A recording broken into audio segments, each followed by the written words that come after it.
Domo arigato, geek to me radio, da da da da da da. Domo arigato, geek to me radio, da da da da da da.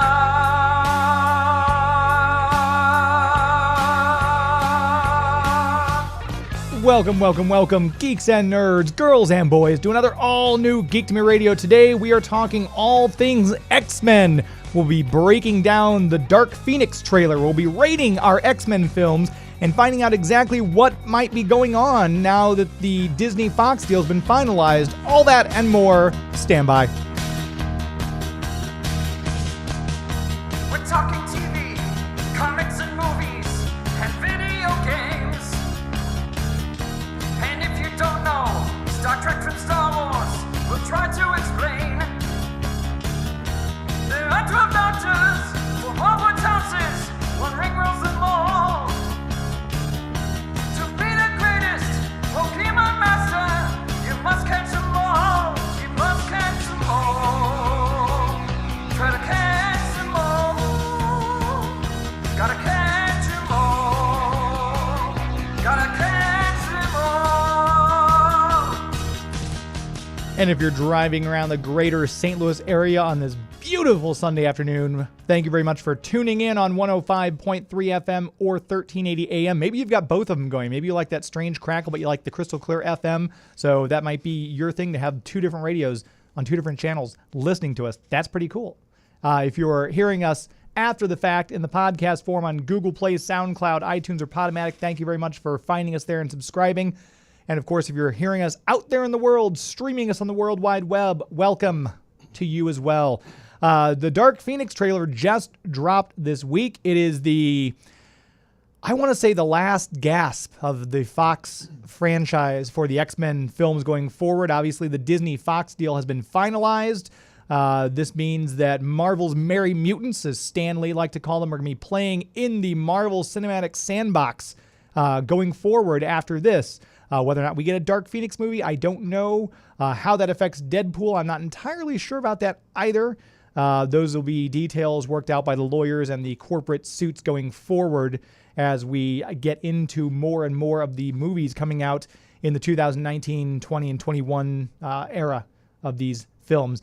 If you saw The Dark Phoenix, we'd like to make this show about you. If you'd like to call in, I know some people are kind of shy. You'd like to just sit back and listen. So I'm going to sweeten the deal. If you want to call in and tell us your thoughts on the Dark Phoenix movie, and or rank the X-Men movies. Tell us which ones you liked the best and why, which ones you did not like at all and why. We're going to put your name in the drawing, and at the end of the show, we're going to give you an X-Men prize pack. I'm not entirely sure what that's going to look like. It might consist of an X-Men Funko Pop, probably or possibly a graphic novel from the X-Men 54-plus year run of their show, or series, I should say. And if you're missing an X-Men movie from your collection, you'd like that on Blu-ray or DVD, we'll see about hooking you up with that as well. So give us a call. The toll-free lines should work from just about anywhere. 844-855-1380. Toll-free. Let us know what you think about the X-Men films and the Dark Phoenix trailer. This segment and this show, quite frankly, would not be possible without the sponsorship of our premier sponsor. They've been with us since day one. DiscoverStCharles.com. That website, DiscoverStCharles.com. Whole bunch of things to plan and do. It's Oktoberfest, folks. We are there. We are in October starting tomorrow. St. Charles does everything the right way. They celebrate a little bit early. So Oktoberfest going on down there in Frontier Park, all along Main Street. They've got vendors, tents, events, all sorts of things set up to see and do down there. If you're driving around right now and you're listening to the show and you want to make a detour, head over the Blanchette Bridge, go on into St. Charles, check out Oktoberfest. We're in October, so Legends and Lanterns will be coming up. It's their huge haunted history extravaganza that goes on the last 2 weekends of October. You can meet living history characters from Halloween lore. They'll have the Brothers Grimm out there to tell you all about their tales. They'll have Edgar Allan Poe. And they have a little raven on his shoulder. They'll have Lizzie Borden. You might want to stay clear of her, but she's got some interesting stories to tell you. All sorts of cool people and characters. It's family-friendly, fun for everybody, just like Christmas traditions, which is, since we're in October, coming up in just about 3 short months. That'll be starting. It's always something fun to see and do. If maybe you're planning a wedding for next year, maybe you got engaged. First of all, congratulations. Maybe you want to have that wedding in someplace spectacular. Historic St. Charles has plenty of places, and there's always people getting their wedding photos taken down there. There's a lot of different backdrops, unique areas. There's beautiful places to have your wedding party photographed. So you can check out all of this, all of it, right from the website, discoverstcharles.com. Maybe you're just driving around, you're feeling a little hungry. Pop in and grab a blueberry cobbler at Magpies. Maybe stop by Little O's, get a gooey butter milkshake. It's not too hot, so you won't feel sick afterwards. It's just that right amount of sweet goodness. DiscoverStCharles.com. The historic city of St. Charles has you covered on all fronts. We are talking X-Men this particular show. The Dark Phoenix trailer. Max, I know you saw the trailer. Max on Movies, if you want to follow him on Twitter, by the way, at Max on Movies. He's always far more intuitive and insightful than I am when it comes to movie things. Max, what were your thoughts on the Dark Phoenix trailer? Well, James, first of all, thank you for promoting the Twitter account at Max on Movies, because I might say some controversial things about the X-Men while we're on the air here, and it would be nice for the audience to take me to task in person, as it were, on Twitter at Max on Movies. In virtual person. Yeah, right. Exactly. You know, you were talking about Fox's run with X-Men, and I think by the time it's all said and done, they will have had 10 movies, and that's not bad at all. You've got the original trilogy, you've got the First Class trilogy, and then you've got the Wolverine trilogy. And so that's 9 movies, and of course New Mutants, should it ever come out, that would be their 10th and final film before Marvel does whatever Kevin Feige wants to do with all of these characters. And again, that's not a bad run. They started this before the Marvel Universe, and now they're ending 10 years after the Marvel Universe began. So kudos to Fox. The two trilogies, the two main trilogies, sort of, for me, have an opposite trajectory. The first in both of those, which would be X-Men from 2000 and First Class, are relatively good movies with some things that I had misgivings about, but still they hold up pretty well. The second in each of those franchises are my favorite of the new trilogies. You've got X-Men United and you've got Days of Future Past. Those are the two that I like the best. Then you have everything falling apart in the third, and that would be The Last Stand and Apocalypse, which just wasted Oscar Isaac as a really great X-Men villain. The Wolverine movies don't follow that at all, because they actually got better as they went along. It's one of the only trilogies that got better as it went along. Of course, Origins has all kinds of issues. The Wolverine, the one set in Japan, is much better. Yes. And then Logan is arguably the best of all of the X-Men films, all 10 of them. Oscar nominated, for sure. Yes, the first comic book film to be nominated for Best Adapted Screenplay. So, wonderful for that film. I'm not counting the Deadpool movies. There's 2 of those because it's a different studio. Although there is, of course, an X-Men tie-in. You've got the Mansion. You've got a couple of characters showing up. But yeah, so those 10 films, when Dark Phoenix and New Mutants are released, you can't take anything away from them. Even the bad ones have good redeeming qualities. And so people are saying, well, with Dark Phoenix, I'm surprised that they're remaking The Last Stand. It's not so much that they're remaking The Last Stand. They are telling the same story that was told in Last Stand in a different timeline. And if you're going to tell the same story, there's only so many ways you can tell this story. I mean, the Phoenix Force and Jean and Charles being responsible, that's what happens in the books, and that's what happens in both of these as well. I like the First Class cast. One of those things you people say, who asked for this movie? I don't know why they're telling the story again. The trailer is an interesting animal because, I don't know if you know this or not, James, the trailer that we got was leaked to the internet. Yes. And so a little background on trailers. Usually a studio, when they get enough footage, they send it out to another company, and they cobble something together based on studio notes, and they send it back. When they were sending it back, that's when this was leaked. And of course, the studio was like, "What are you talking about?" They had to release this early. They weren't going to. This was going to be a trailer before the Valentine's Day release date, the original release date of Dark Phoenix. This was what's known as a story trailer. And that's why it's a very different first trailer. Usually you get a teaser or you get something that is very action-oriented and maybe like a one-liner and a bunch of special effects. They don't have the special effects finished. That's why you get the brief scene at the end of the Phoenix Force coming, and that's it. You see a couple levitating cop cars, and that's it. But this is about the story of what's happening. It's a very strange first trailer to get. I don't think Fox wanted to release this, but they had to because it was going viral on the internet. And they said, okay, fine. The second thing they did is almost immediately after releasing it, they changed the release date of the movie. Which is bizarre. Again, they didn't want to do this. Their hand was forced. So now, instead of Valentine's Day, we've got, a summer release? June 7th, yes. June 7th. So there could be many reasons for this. It could be special effects. It could be something to do with Disney. I don't know. I'm actually, even though I've been accused of being one, I'm not a Disney shill. So I actually don't have inside info on what they're going to do. I don't think there would be anything huge like a Spider-Man cameo or an Iron Man cameo, but I do wonder if they would fold it in at all to Infinity War or what's happening, or just opening up different timelines. Like Doctor Strange shows up and he's like, nope, wrong timeline, and leaves. I mean, I don't know what they're going to do. But you were asking me a very specific question, which I have dodged until this moment, which is what did I think of the trailer? I don't know if you want to take a break or if you want to come back and talk about the trailer. Yeah, you know what? Let's take a quick break. I'll remind everybody too, if you want to call in, this doesn't have to be just you and me listening, or you listening to Max and I too. You by the way, just listening to Max as he takes over the show. So feel free to call in 844-855-1380. We'll put an X-Men prize pack out there for the random caller. We'll take your name and we'll get back to you listening to that thing of the show. We'll pull the name out and we'll get you a nice X-Men prize pack just for calling in. We're going to come right back talking all things X-Men after this. Stand by.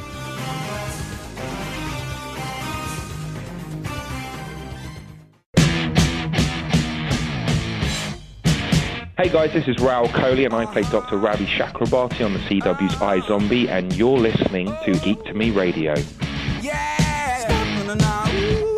We are back talking X-Men movies. I've got all those liners that I always try to get from celebrities who I've had on the show before, who I've met at a convention. If I don't have the chance to interview them, I'll say, well, can I at least get a return liner from when we come back from commercial break? And they're always very generous to do just that. My executive producer, Joey V, actually sent me a couple clips. He strung together those liners for our revamped YouTube page. We've got an anemic 159 subscribers on my YouTube page, but we just rebranded it as Geek to Me Radio.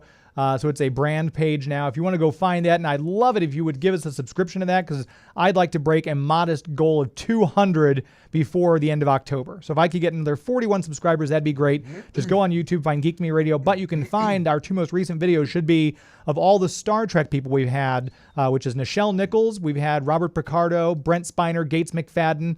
We've had them give us a liner, and it's got a picture of all of them up there, and then just liner. He also did the same thing with my Justice League friends, who now I've had everyone from the original 7 except Carl Lumley. So Carl, I'm coming for you, buddy. We're going to try to get you on the air at some point, talk about Supergirl, talk about Alias, which is my wife's favorite show ever, and of course talk about Justice League. But you can find all that on YouTube. Just go to YouTube, look for Geek to Me Radio, and like I said, if you'd subscribe, that would just make my day. We are talking X-Men films. The Dark Phoenix trailer just came out this week, and less than 4 days later, they've shuffled the release date back from February 14th to June the 7th, which was very odd. Max on Movies is with me talking about the X-Men movies, breaking it down. He kind of gave us his look at the original trilogy, the new First Class trilogy, and how everything kind of fit in and played out for him. And we were talking about the Dark Phoenix trailer itself. Max, what were your thoughts viewing the trailer? I have to say that against my better judgment, I liked the trailer a whole lot. I don't watch Game of Thrones, and so I'm not very familiar with Sophie Turner other than in these movies. And I think she seemed like she was embracing the Dark Phoenix role as much as Famke Janssen did. I think that Famke Janssen did a really good job in First Class, even though that script was not very good. And I also like the idea that you can have two completely different timelines, and yet the same things happen. As far as a storytelling point of view, it's almost inevitable that this is always going to happen to Jean, no matter what the timeline is. So I like that a lot, too.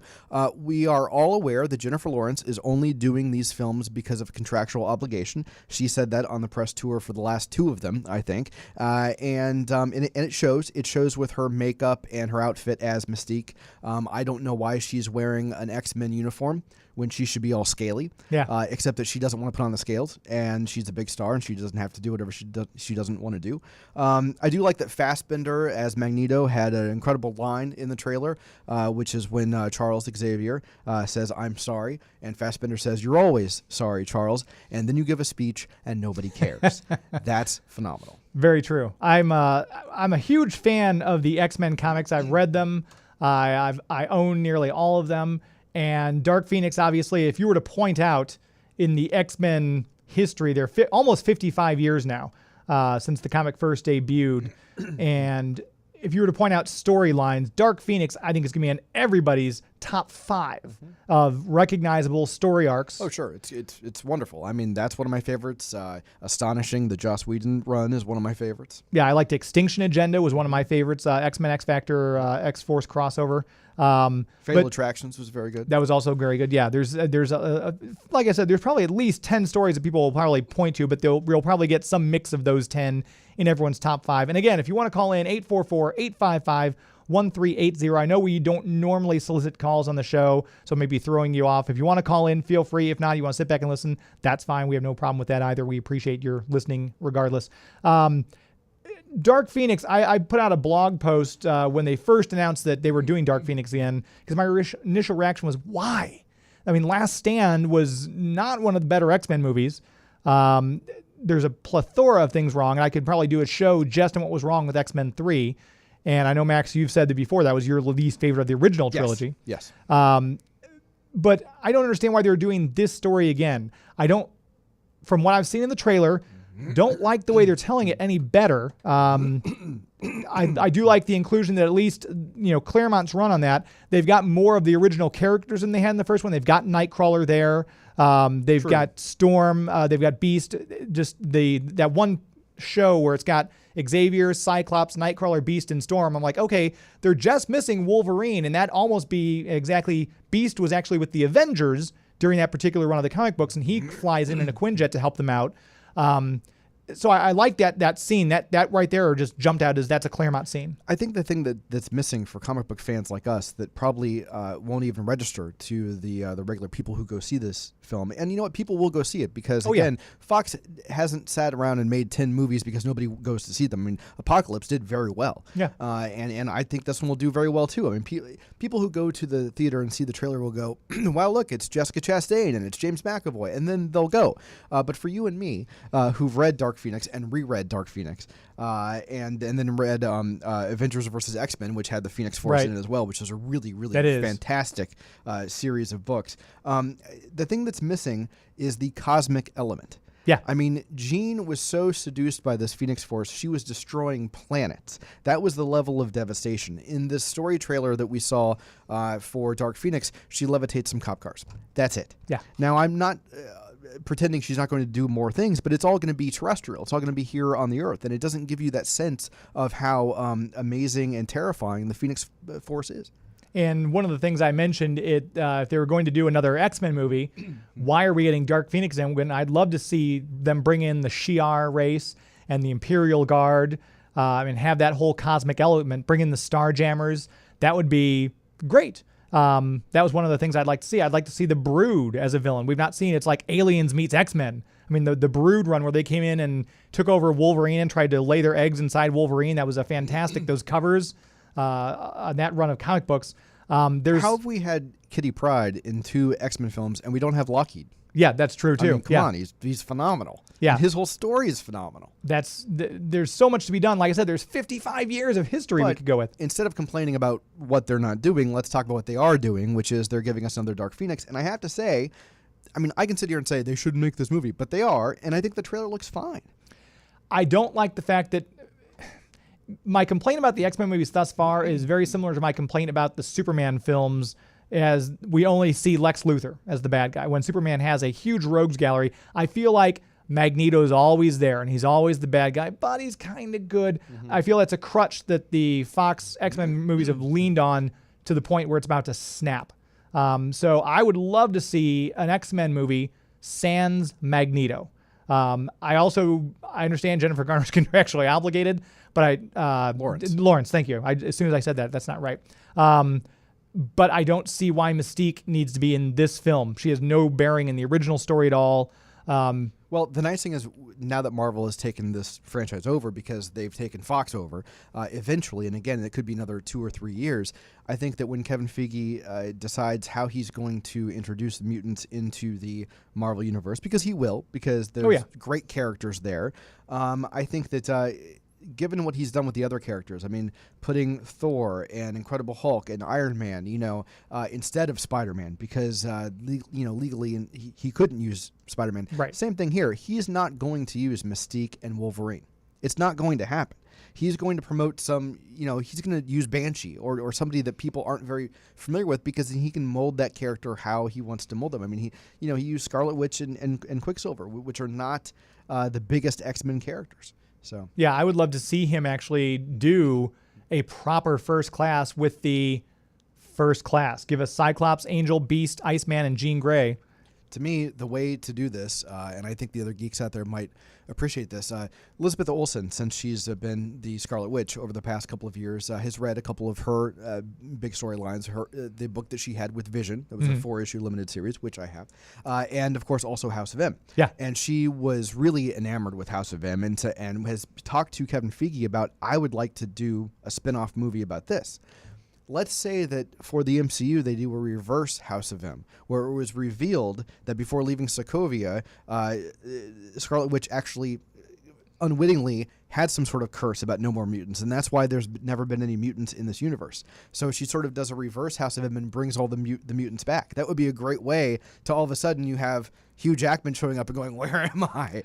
Yeah, or I don't know if he would come back, but I think if it was for that chance for the MCU universe, he might, even just for a cameo like he had in First Class, some kind of thing like that. But I would love to see definitely some tie-in for Dark Phoenix at the end. Somehow the Cosmic Phoenix Force rips something open, and we see standing on the other side Doctor Strange or the Guardians of the Galaxy or some way to. Be surprised if we didn't. I can't think of any other reason for the delay, because special effects take a long time. Oh, yeah. But Valentine's Day is plenty of time, I would think. We've got months and months, 6 months to get special effects done. So the additional delay has to be because they want to try to tie them in somehow. I would think so. We should probably take one more break. We're going to come back talking about Dark Phoenix, talking about where the studios could possibly go with Disney's control, and taking your calls about your favorite or least favorite X-Men movie. 844-855-1380, toll free from anywhere. We'll be right back.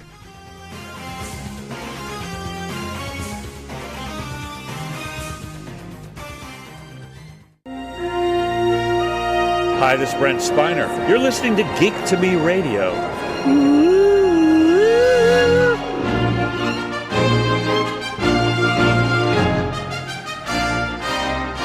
We are back talking X-Men Dark Phoenix. Max on Movies is with me at Max on Movies on Twitter.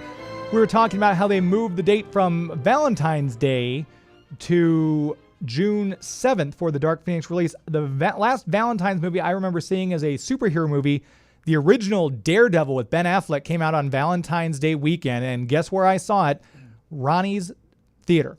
So if you're going to see a theater, obviously what happened with my girlfriend at the time didn't last, because she was not a superhero fan. Come to find out, she goes, that movie was stupid. You know what? Done. It didn't work for Ben and Jennifer either. That's true. That's a good point. So maybe there was a little bit of symmetry there.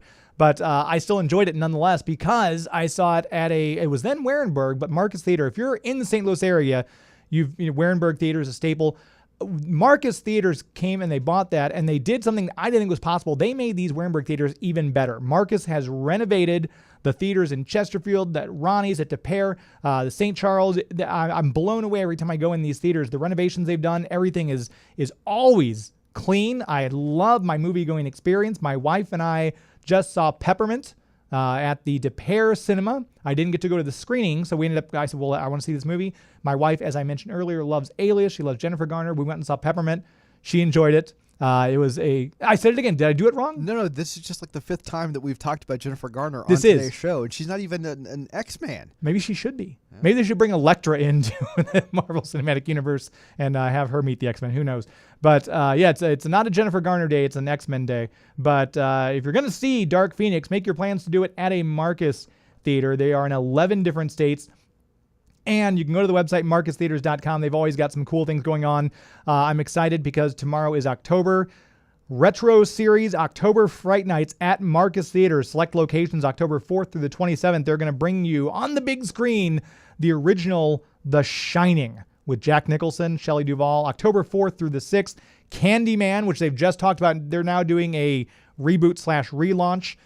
Tony Todd in the original, of course. October 11th through the 13th at select Marcus Theaters. It, which the second part should be coming out pretty soon. If you didn't get to see the first part, with the Skarsgård gentleman who can make his eyes go two different directions, which is creepy to begin with. October 18th through the 20th. And of course, the perennial favorite, Exorcist. October 25th through October 27th. You can buy your tickets right there. See what else is going on. Maybe you're not a fan of the horror genre. They have rom-coms coming throughout the year as well. And of course, Smallfoot now playing in theaters if you want to go see something with your young ones. All sorts of things to see and do. Get your locations. Find out where the one closest is to you. The best Marcus Theater location for you to visit. Get your tickets online. Check out their food and drink menu. Get the specials. All sorts of things. Buy gift cards right there on the site, marcustheaters.com. Changing the way you see movies. Marcus Theaters. With the X-Men movies, we were talking a little bit about all that, and I put out a call, and I was kind of lamenting to myself, we haven't any callers yet.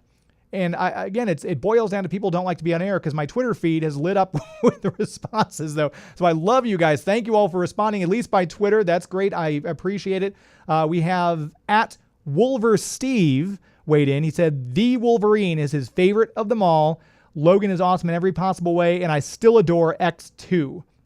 We also had at Patrick J. Smith weigh in. Least favorite, Last Stand. Love the Dark Phoenix trailer when they finally get Jean Grey right. So he's got high hopes for that one going forward. At Bruce Wayne 5150. Don't let the name fool you. He's a Marvel fan too, evidently. Days of Future Past is the most epic and best X-Men movie they've ever made. It is hard to argue with that. Max and I were kind of talking off air. The scale of that film is huge. Yeah, you were saying that you appreciate it just for the fact that they went in and redid everything. You know, it's rare when you have a franchise that went so haywire as much as X-Men did, and then they addressed it and said to the fans, okay, we got this wrong. Let's fix these timelines. And that was phenomenal. Bringing back the different casts and everybody being on screen together. The X-Men film should never feel small unless you're doing an intimate portrait, like a character piece like Logan. Other than that, they should feel big and epic, and Days of Future Past absolutely does. And someone tweeted a picture of Marvel Team Up and said, I hope we get that in the theater soon, where maybe now that the X-Men are back in the X-Men Marvel Team Up number 150, where it shows Spider-Man, Colossus, Phoenix, Rogue, and Nightcrawler. They're about to take on the Juggernaut.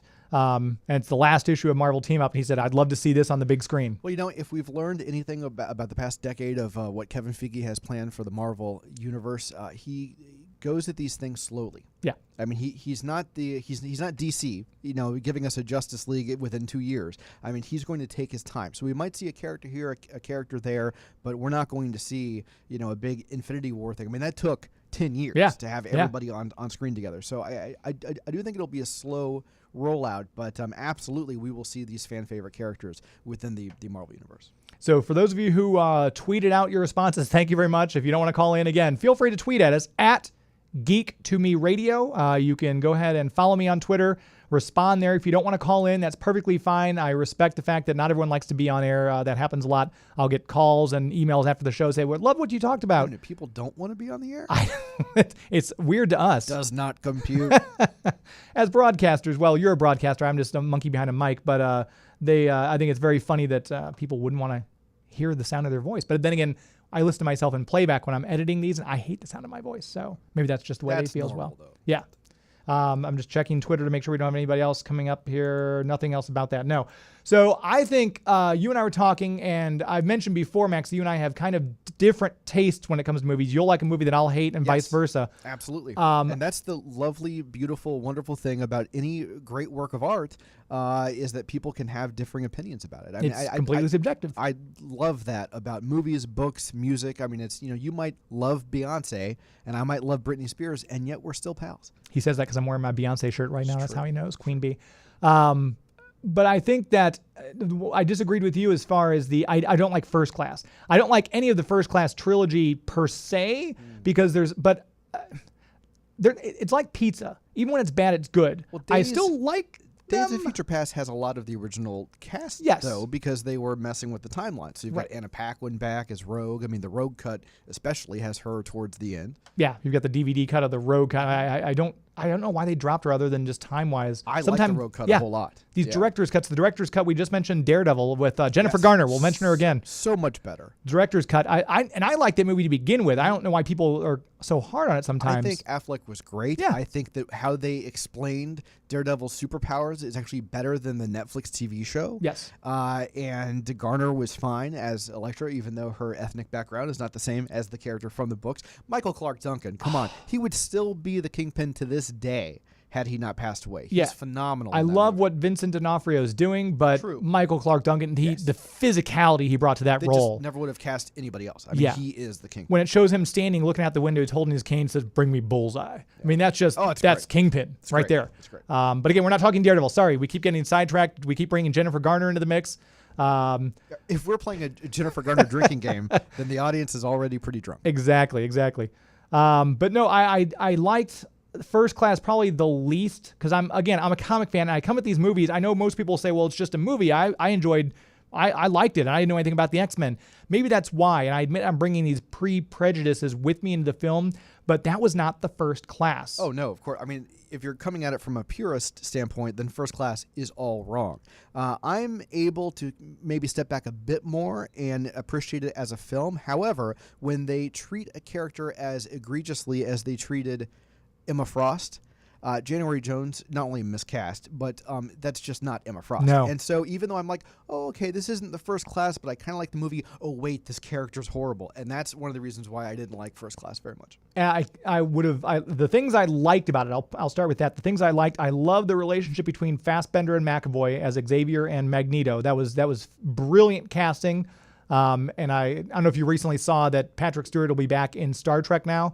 And James McAvoy already came out and said, hey, if you need someone to play a young Picard, I'll do it. Oh, that's funny. That'd be brilliant. That would be so brilliant. And good for McAvoy. Yeah. That's very funny. Yeah, that would be great to see him in Star Trek as young Picard. Their interaction, you're right, it's fantastic. It makes that movie. However, of course, that was based on the chemistry between Ian McKellen and Patrick Stewart. Which I love seeing them mess around on Twitter and Instagram. They're like great friends, Stewart and McKellen. Just to see all the stuff they post, it's great. But I didn't mind having Banshee there because he was originally in X-Men 28. He was still in the 60s. I liked Beast being there because he is one of the founding members of the X-Men. But everything else, having Havoc, Alex Summers, Cyclops' younger brother as a founding member, they brought in all these characters who were like, didn't even appear until Joss Whedon's running Astonishing X-Men. I was like, why is this person here? Why are they a character? Kevin Bacon was good. I didn't mind him as Sebastian Shaw. But overall, like I said, from a purist standpoint, that movie did not sit well with me just based on what they did with the characters. Had they left it, had they done a Kevin Feige slow burn where it just brought in Xavier and Magneto and Banshee and Beast and build it slowly for the next one, I would have been okay. I can't argue with anything you've said, but I'm a little surprised that you were also let down by Days of Future Past. I didn't mind it, but I feel like I understand what they're trying to do. For one thing, it was kind of like they had a mess to go over and try to fix everything. I don't understand. My biggest complaint with that movie, why did they put everything on Kitty Pryde being the conduit? Why didn't they introduce Rachel? They introduced Bishop. They introduced us other characters. Why not introduce Phoenix? That would have been the perfect time. That was literally her first appearance in the comic books. Uncanny X-Men 141. First appearance of Phoenix. She brings in through the Days of Future Past storyline with that 2-part story arc. John Byrne, Chris Claremont, it was fantastic. That would have been the perfect point to interview or bring Phoenix, Rachel Summers into it. I wouldn't have had as nearly as much of a problem. That was the big sticking point for me. And yet, even though they completely wasted the wonderful villain of Apocalypse, not only a wonderful villain from the books, but Oscar Isaac, who's a great actor. He can do drama, he can do comedy. He's in a Star War or 2 or 3. But even with that, you enjoyed Apocalypse the most, which I think puts you in the minority. I liked seeing Psylocke done properly. I thought that she did a great job as Psylocke.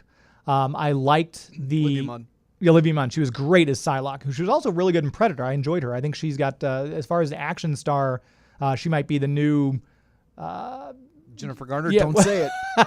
I started to say it, and I was like, who else is there? Can I say Linda Hamilton? But she's a fantastic action star. I loved her as Psylocke.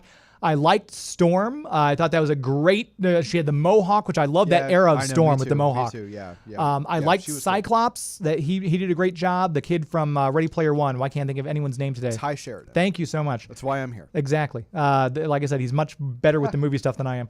But I liked the casting. I didn't have as many nitpicky points. The thing I didn't like about that one was I didn't care about Angel turning into Archangel. Had they introduced Angel in First Class again, right, that would have been, oh my gosh, he's changing. I didn't care. And I didn't care about when Ben Foster played Angel in the third X-Men Last Stand either. I mean, they've always sort of wasted that character. I did like Cody Smith-McPhee as a younger Nightcrawler. It was great to see Nightcrawler back in this franchise as well. We were talking about how there's the original trilogy, the First Class trilogy, and then the Wolverine trilogy. As you said at the very beginning of this show, no matter what, they're all worth watching. Oh yeah, even the bad ones. Even Last Stand has some really great moments. Yeah, no, Last Stand. One of my things about Last Stand was Juggernaut, and I'll kind of get into that a little bit more. We'll talk about. We'll get into the original trilogy. We talked about the First Class. Let's take a break. We'll talk about the original trilogy right after we come back. Hit us up on Twitter some more at Geek to Me Radio. Give us your favorite X-Men, least favorite X-Men movie, what you thought about Dark Phoenix. We'll share those on air right after this. Stand by.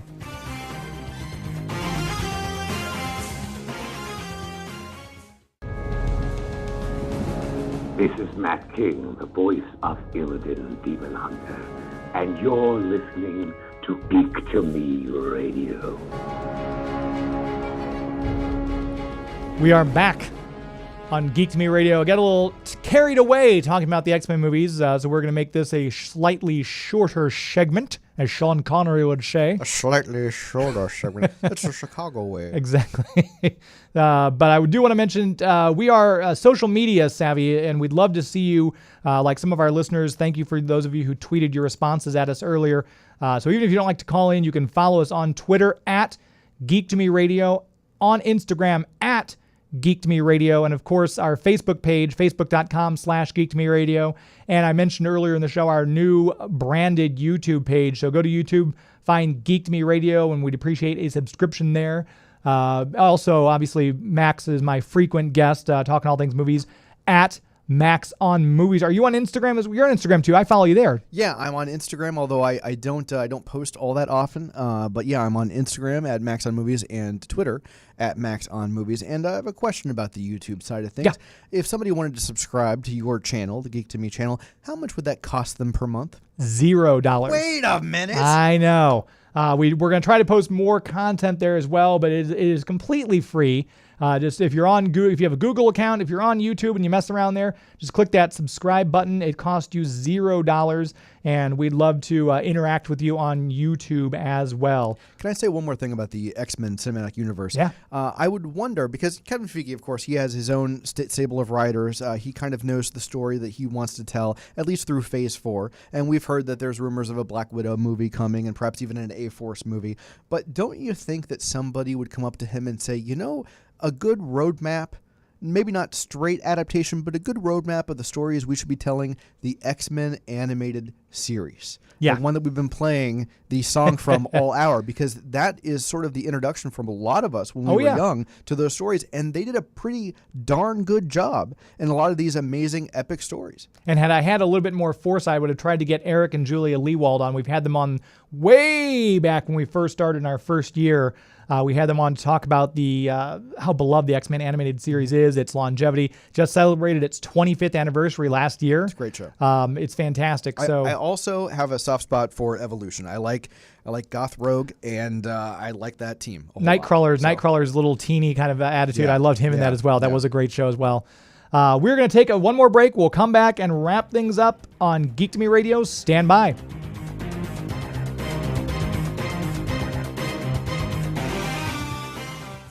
Hi, I'm Becky Taylor Klaus from Voltron. I play Pidge, and you're listening to Geek to Me Radio. We are back, wrapping it up this final segment of Geek to Me Radio. Thank you again to all of our Twitter followers who chimed in on either the Dark Phoenix trailer or the X-Men movies, giving us your opinions on those. Thank you very much again to Max on Movies for sitting co-pilot with me on this one, sitting in the co-pilot's chair, and as we talked about the X-Men films, good and bad. You know, twist my arm to talk about comic books. And movies. I mean, it's movies. hard to do. I know. But yeah, I liked the Dark Phoenix trailer. There were aspects of it, like I mentioned, that I liked. I'm skeptical again because I don't think Magneto needs to be in this again. I feel like we need to stop with Magneto, like we need to stop with Lex Luthor as a Superman villain. It'd be like if you went to a Batman villain and everyone since '89 had been the Joker as the bad guy. Well, the nice thing is Magneto is not the villain here. I mean, No. Jean is. No, but he's... And to a certain extent, Charles. Yeah. But and I think that could be a whole nother show because I think that was something recent. I don't remember Charles being the reason. It was Jason Wingard by Mastermind. It's been retconned though because they showed earlier scenes that even back in the day he was manipulating people's thoughts. So that's like a sort of a sins past kind of thing if you know your Spider-Man. Yeah, okay. So it wasn't originally. And I like that kind of stuff. I know a lot of fans don't, but depending on how it's done, I don't mind it. I guess that must have been when I kind of briefly quit reading X-Men for a bit that they brought that in. But how dare you, sir? I know. But the Claremont run is always one of my favorites. Absolutely. I mean, the man is a genius. And that was never his intention, at least as far as we know. I would love to talk to him. We had Chris Claremont on the air. If you have not heard tomorrow, I keep saying, we had this person on air. Go to my website, geektomeradio.com. It's under construction, but I think the links still work.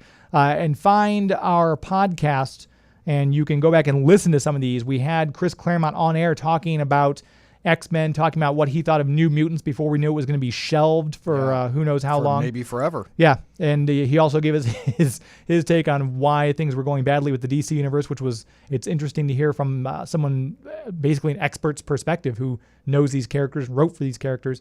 But if you want to hear any of those other ones, go back through the podcast catalog. After the show airs live, we always upload it as a podcast, and you can go back and catch those. Podomatic, iTunes, SoundCloud, and iTunes. And speaking of guests, we just had that return liner from Bex Taylor Klaus, and she is in a new horror film which looks like a fun 80s kind of throwback called Hellfest. We're going to have to try to see this week, James, so we can disagree about it next week. I saw it. It's playing on Marcus Theaters. It's playing at their Arnold Cinema, so we may have to trek down to Arnold and see that film, Bex Taylor Klaus. Yeah, it could be fun. Let's hope so. I'm a scary movie guy. I love Bex. She's been great in the Scream TV series on TV, on Arrow, and of course she's voicing Paige in Voltron, so I'd love to support her as an artist because she's been on the show with us a couple times, and check out, because I love scary movies, and we're in that season. If there's anything, we mentioned some of these guests, if there's a guest who you think, hey, we'd like to hear from this person, shoot me an email, james@geektomeradio.com, and I will reach out and do my best to get that person on the air. We have some guests we're working on now. I don't want to say anything because I don't want to jinx it, but I've got some very exciting guests coming up, hopefully for the month of October, that we'll be able to share with you soon. Follow me on Twitter for updates on our upcoming guests at Geek to Me Radio on Twitter. Until next week, my friends. It's not in the way you watch iZombie. It's not in the way you watch The Flash. It's not in the way you love Scotty Young Art. It's not in the way you play Mario Kart. It's not in the way you look when you make Game of Thrones references. That's our show. This is Geek to Me Radio. That's our show. This is Geek to Me Radio. Thank you, Savage Land. Good night.